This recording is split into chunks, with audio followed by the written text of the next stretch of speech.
Salut tout le monde, bienvenue à un autre épisode de Prise de vue où cette semaine, c'en est un 2 pour 1 direct sur Amazon Prime. Je me sens comme un livreur d'Amazon.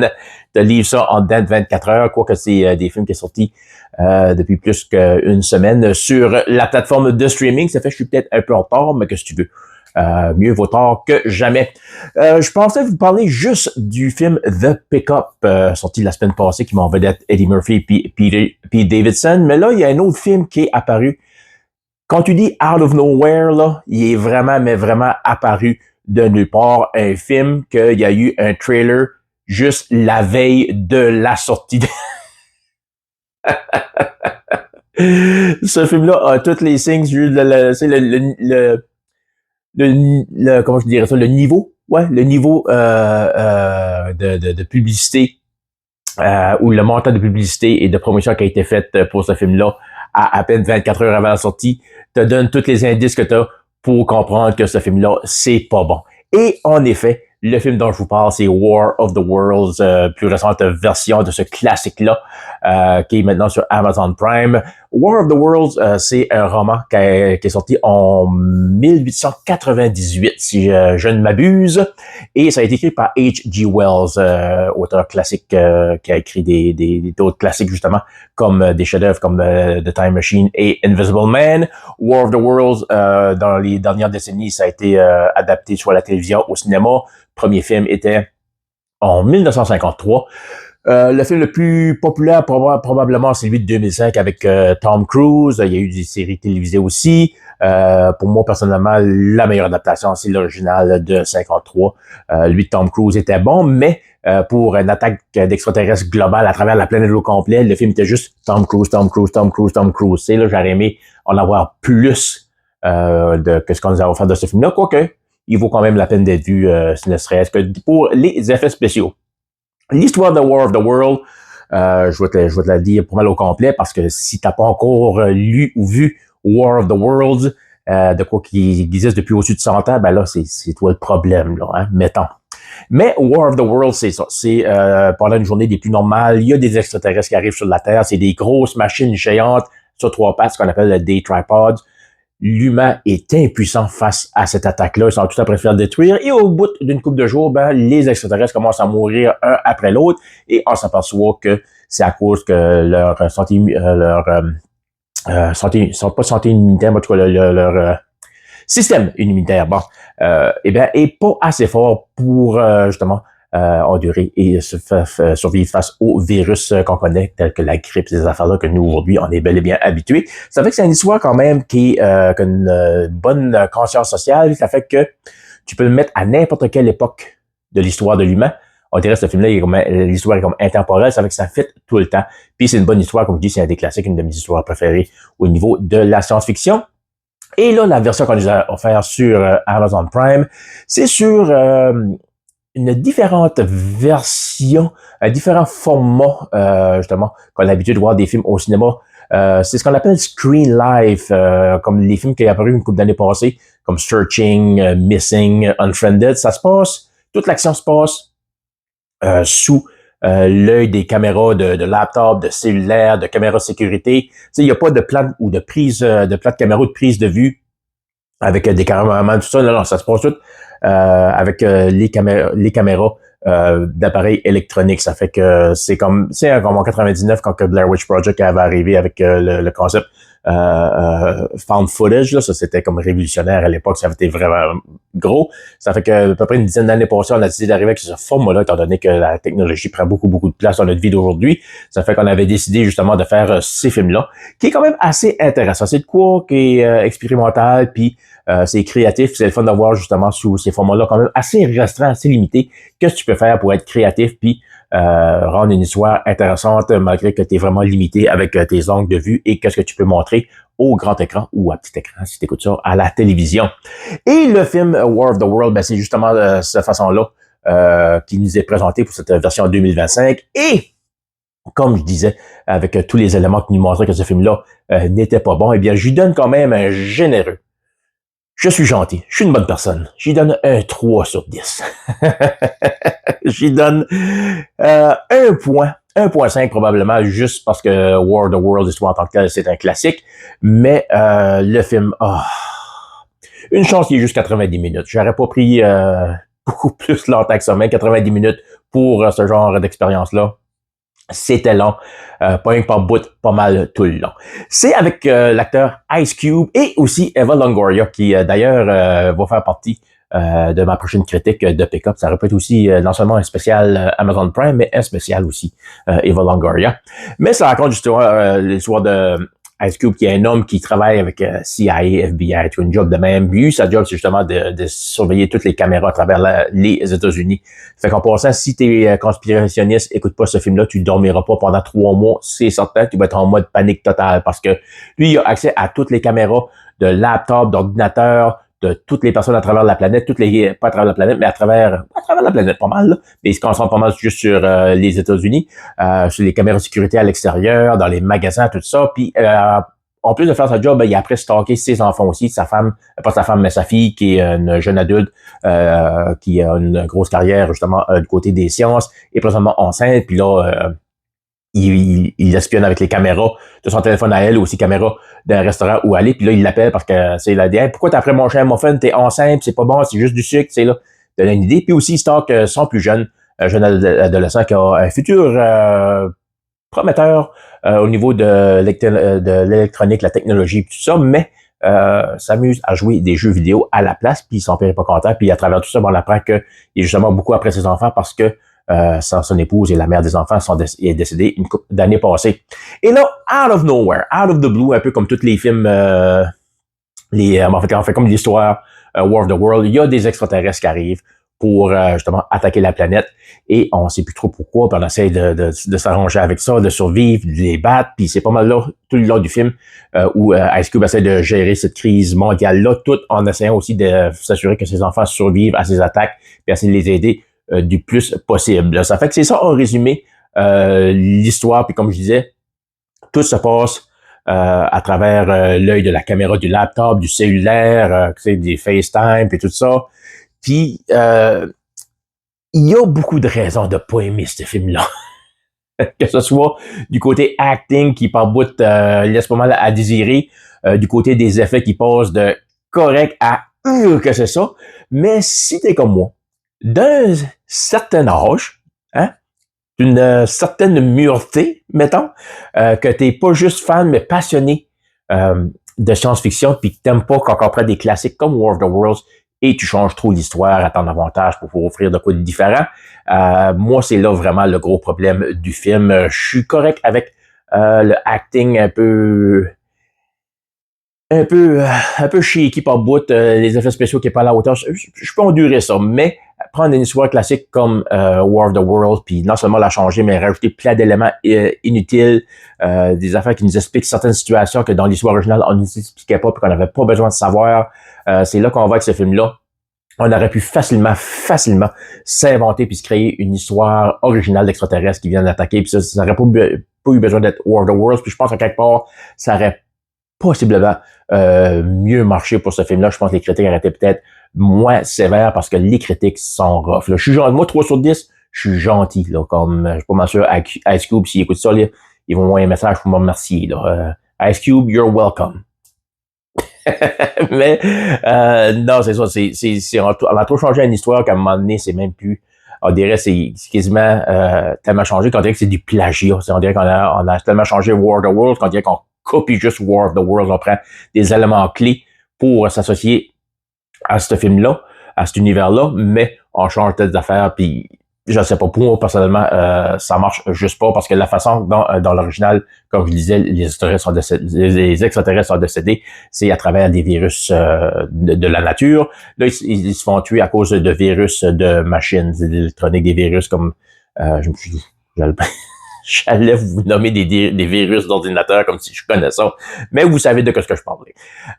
Puis c'est ça, puis on dirait, puis là, la raison pourquoi ils sont sur la Terre, puis tout ça, puis là, encore une fois, ça va du côté de la conspiration, puis je suis comme, peux-tu décrocher de ça 5 minutes? Là, il y en a assez sur les réseaux sociaux, j'ai pas besoin de voir ça au cinéma.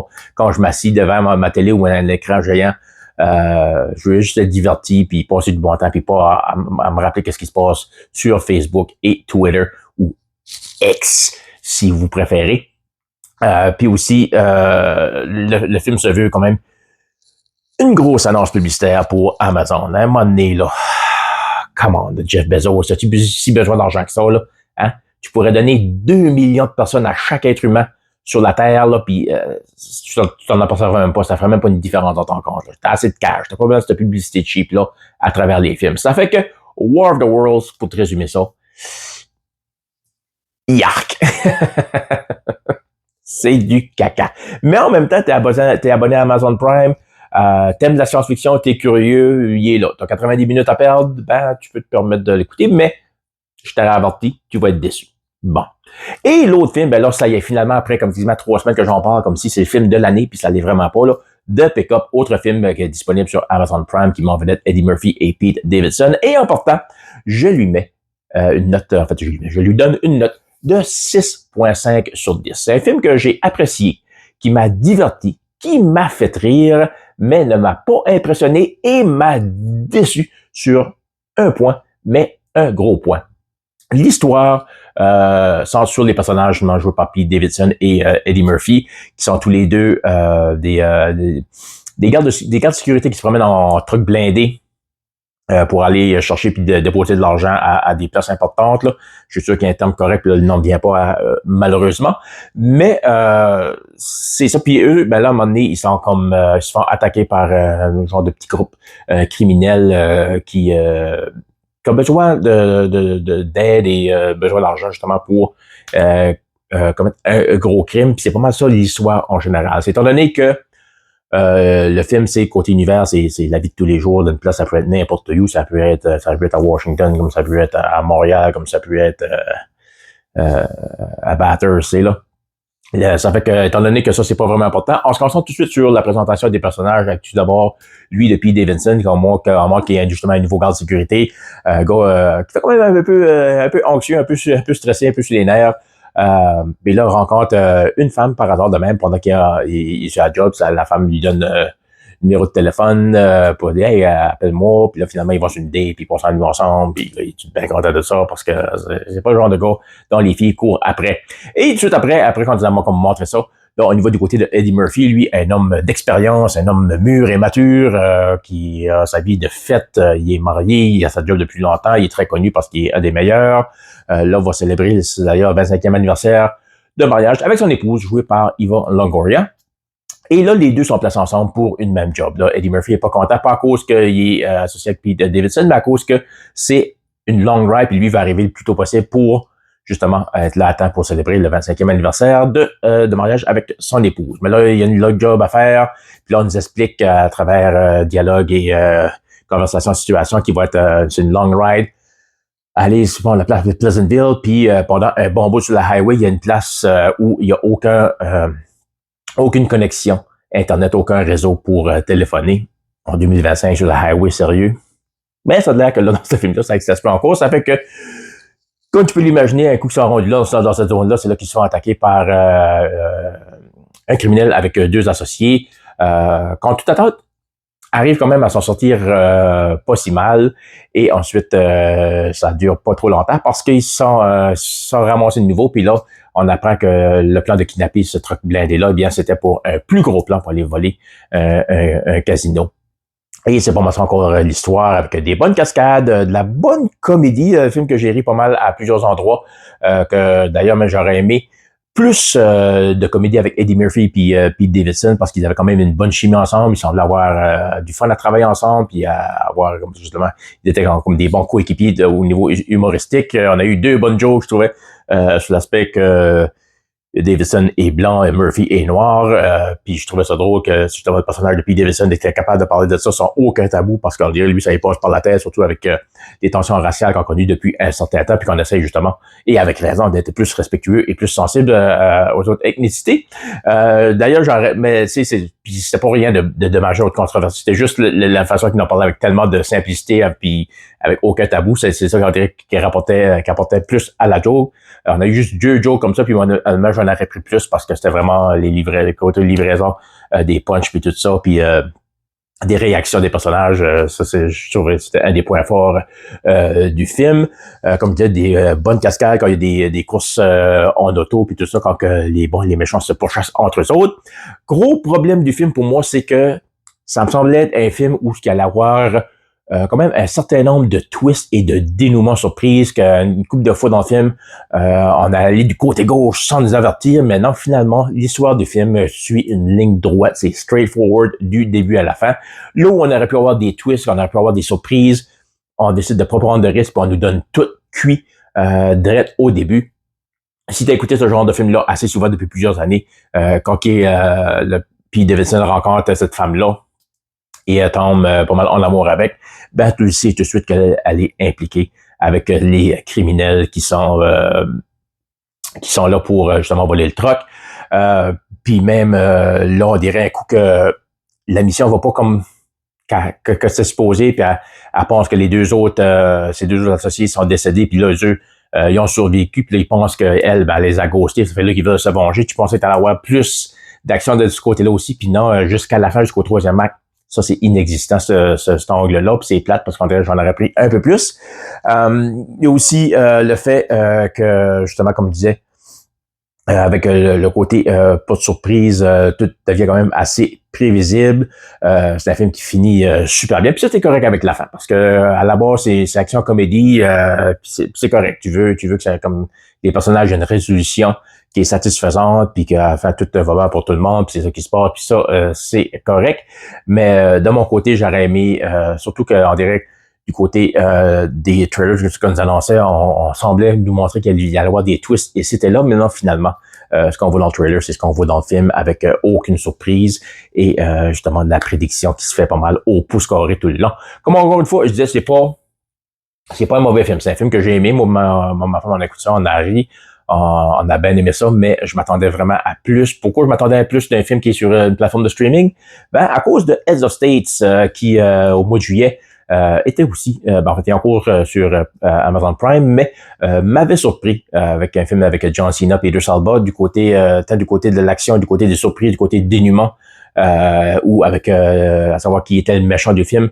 On a joué avec ça du début à la fin, puis on a juste dévoilé le méchant personnage plutôt, vraiment à la fin de ce film-là. Puis là, je m'attendais un peu à quoi comme ça.